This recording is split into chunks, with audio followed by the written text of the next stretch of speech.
Hello guys, नमस्ते। Welcome back to my channel smartness Adda. So guys, मैं आज आपसे बात करने जा रही हूँ। जो सास ससुर अपनी बहू को ये ताना देते हैं कि तुम माँ कब बनोगी, तुम माँ क्यों नहीं बन रही हो, ये है वो है, इस ये सब उनको मैं ये बोलना चाहूँगी कि एक बार आप ये बोलने से पहले ये सोच लिया करिए कि ज़रूरी नहीं है कि आपके बोलने से वो माँ बन जाएगी या आपके बार बार टोकने से वो माँ बन जाएगी। ऐसा नहीं है। बोलते हैं ना कि बहुत किस्मत वाले लोग होते हैं जो माँ बाप बनते हैं, उसमें से बहुत ज़्यादा किस्मत वाले लोग वो होते हैं जिनके घर में बेटियाँ पैदा होती हैं।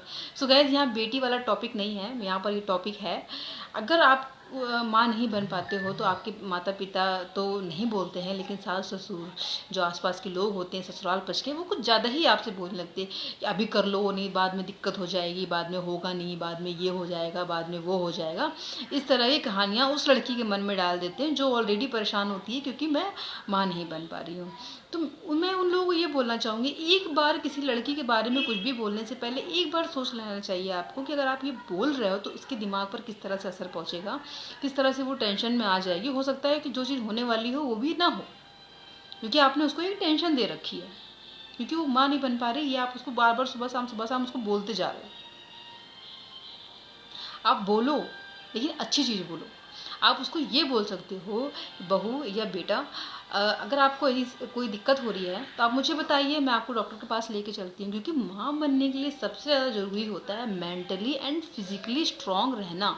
अगर आप मेंटली और फिजिकली स्ट्रांग नहीं हो तो आप अपनी बॉडी में एक बच्चे को 9 महीने तक कैरी कैसे कर सकते हो अगर आप मेंटली फिजिकली दोनों ही स्ट्रांग नहीं हो।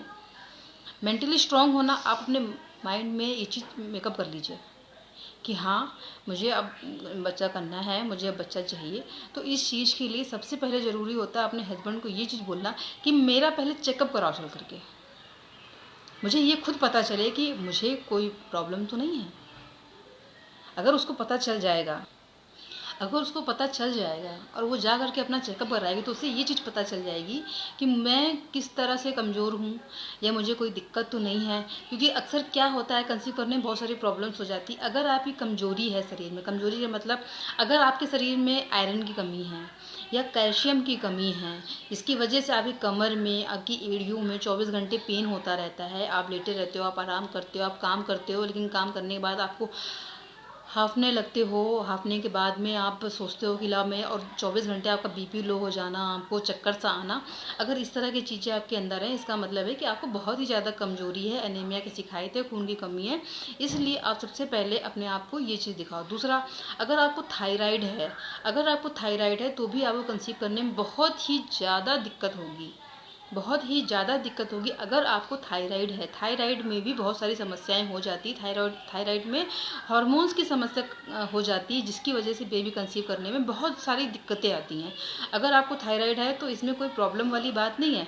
अगर आपको थायराइड है तो आप डॉक्टर से बोल सकते हो और जैसे ही कंसीव करते हो आप थायराइड का डोज बढ़ा सकते हो, उससे आपको कोई भी दिक्कत नहीं होगी, कोई भी समस्या नहीं होगी और आपका बेबी एकदम हेल्दी रहेगा, बिल्कुल आपकी तरीके। दूसरा, अगर आपके घर में आपके हस्बैंड को शुगर है या आपको शुगर है तब भी दिक्कतें हो सकती हैं, फिर आपको अपने डॉक्टर से कंसल्ट करना पड़ेगा कि अगर हम दोनों के शुगर है या सिर्फ हस्बैंड को शुगर है या फिर सिर्फ वाइफ को शुगर है, तो आपको डॉक्टर से कंसल्ट करना पड़ेगा, आपको उनसे बोलना पड़ेगा, उनसे पूछना पड़ेगा कि हम अपना बेबी कैसे करें, हमारे पास ये समस्या है और इस तरह की समस्या है तो हम कैसे करें। तो फिर आपको एक डॉक्टर सजेस्ट करेगा कि हाँ, आप ये दवाइयाँ खाइए या आप ऐसा करिए या आप ऐसा करिए, तो आप जा करके उस चीज़ को ख़त्म कर सकते हैं, उस चीज़ को ठीक कर सकते हैं। दूसरा, मन से आप खुश रहिए। अगर आप मन से खुश रहेंगे तो आपका शरीर हेल्दी रहेगा, आप हेल्दी रहोगे, आप चेहरे पे चमक रहेगी, सब कुछ रहेगी, तो भगवान बहुत जल्दी आपकी गोद भरेंगे। सबसे बड़ा कारण होता है टेंशन का। अगर आप टेंशन ले रहे हो, 24 घंटे टेंशन में ही रहते हो, सोचते रहते हो, परेशान रहते हो, तो फिर आपको बहुत सारी चीज़ समस्या हो सकती है। फिर आप कितना भी कोशिश कर लो, दवाइयों से भी कोई फ़ायदा नहीं होता है। दवाइयाँ तभी काम करती है जब इंसान टेंशन नहीं लेता है, माइंड फ्री रहता है, हंसता है, खेलता है, गुनगुनाता है, तो तब एक दर्द वाली गोली भी ना वो 1 सेकंड में असर करती है। लेकिन जब अंदर से इंसान दुखी होता है, परेशान होता है, टेंशन में रहता है, उसके ऊपर से 4 लोग और बोल रहे हैं तुम कब करोगी, तुम कब करोगी, तुम कब करोगी, इसमें भी बेचारा टेंशन में आ जाता है। फिर चाहे अब हस्बैंड को तो कोई नहीं बोलता, अक्सर बोलते हैं औरत को हस्बैंड को कोई नहीं बोलता, लेकिन ऐसा तो है नहीं कि किसी एक अकेले का काम है जो अकेला कर लेगा, ऐसा तो है नहीं। हस्बैंड वाइफ और दोनों की ज़रूरत पड़ेगी, तो फिर औरत को ही क्यों बोलो, लेकिन औरत को ही बोलते हैं। तो इसीलिए मैं आपसे कहना चाहती हूँ, अगर आपको ऐसी किसी भी चीज़ की समस्या है तो अपने घर वालों से बताइए कि पापा मम्मी मुझे इस तरह की समस्या है, पहले आप मुझे डॉक्टर के दिखाएं, जब तक मैं ठीक नहीं रहूँगी तब तक मैं कैसे एक इंसान को जन्म दे सकती हूँ, एक बच्चे को जन्म दे सकती हूँ, कैसे मैं इस दुनिया में एक छोटे से बच्चे को ला सकती हूँ। तो मैं खुद नहीं ठीक हूँ, मैं खुद नहीं प्रिपेयर हूँ इस चीज़ के लिए। और एक बात मैं आपसे बता दूँ, जो कंसीव करने की एक सिमिलर एज होती है ना, जो बहुत अच्छी होती है, लॉजिक वाली होती है, वो 18 ईयर से 25 ईयर्स वाली जो एज होती है ना, बहुत परफेक्ट होती है बेबी कंसीव करने के लिए एंड माँ बनने के लिए। लेकिन अगर उस एज तक लड़की की शादी नहीं हुई है तो समस्या कारण बन जाता है। लेकिन अगर उस एज तक लड़की की शादी नहीं हुई है और वो 28 की है या 29 प्लस है या 30 प्लस है या 31 प्लस है या 32 प्लस है, इसमें भी लेडीज़ें माँ बनती हैं, इसमें भी कोई दिक्कत नहीं होती है। लेकिन 30 प्लस के बाद में क्या होता है, बोन्स में कैल्शियम, हड्डी जो होती है कैल्शियम में कमी होने लगती है, जो बोन्स होते हैं हमारी बॉडी के वो कमज़ोर होने लगते हैं, इसलिए क्योंकि 30 साल के बाद औरतों की जो वो होती है उसमें कैल्शियम में कमी आने लगती है हड्डियों में। तो इससे कमी को पूरी करने के लिए आप 24 घंटे तो कुछ कर नहीं सकते या 24 घंटे तो कुछ खा नहीं सकते, लेकिन कैल्शियम वाली चीज़ें खाइए। रोज़ 1 गिलास दूध पीना आपको बहुत ज़्यादा ज़रूरी है। अगर आप रोज़ 1 गिलास दूध पीते हो तो आपको कैल्शियम की कमी से 100% मिलेगा। और फिर उससे भी कोई दिक्कत होती है आपको, उससे भी कोई प्रॉब्लम होती है तो अपने डॉक्टर से कंसल्ट कर सकते हो। जो डॉक्टर बताता है वो कैल्शियम गोली आप खा सकते हो, उससे भी अपना कैल्शियम और आयरन को पूरा कर सकते हो। अगर वो भी चीज़ नहीं है तो दूसरा आप एक चीज़ और कर सकते हो, जो छुआरा और जो दूध होता है ना उसको पका कर खाने से कमजोरी जो है इनमें शिकायत हो जाती है, जो एड़ी में हाथ पैर में दर्द होता है और एक जो फिजिकल एक्टिविटीज़ होती हैं लेडीज़ के साथ में उसके साथ समस्याएं हो जाती हैं। अगर आप छुआरा दूध में पका कर पीते हो तो फिजिकल एक्टिविटीज़ में कोई भी दिक्कतें नहीं होंगी, कोई परेशानी नहीं होगी, कोई पेन नहीं होगा, कुछ भी नहीं होगा।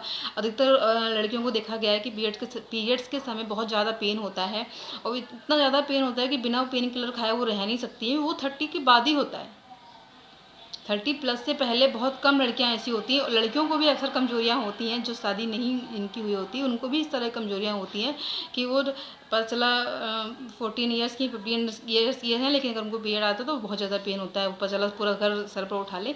इसलिए मैं आपसे बोलती हूँ, अगर आपको इस तरह की कमजोरी है तो सबसे पहले आप कैल्शियम पर ध्यान दीजिए। कैल्शियम आपके शरीर में होना बहुत ज़रूरी है, आयरन आपके शरीर में होना बहुत ज़रूरी है। फास्ट फूड कुछ भी मत खाइए, बाहर का मत खाइए, अपने घर का खाना खाइए। घर का खाना खाइए, जो कुछ बनाना अपने घर का खाना खाइए। अधिकतर आप सोया सॉस ये सब चीज़ यूज़ करते हैं, ये सब बहुत कम करिए।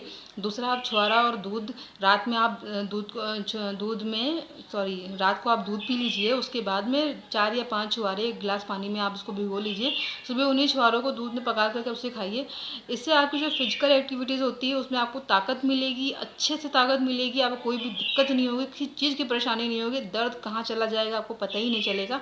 आप इस चीज़ को एक बार ध्यान से सुनिए, करिए, फिर उसके बाद मुझे आप कमेंट में बोलिए जो नेहा जी आपने बताया है बिल्कुल वो ठीक है, सही है, गलत है, जो भी है आप मुझे फीडबैक दीजिए। मुझे अच्छा लगेगा सुन करके कि मैंने जो बोला है उसमें किसी को फ़ायदा हुआ है या उसमें जो बोला है उसमें किसी को नुकसान हुआ है। So guys, thank you so much.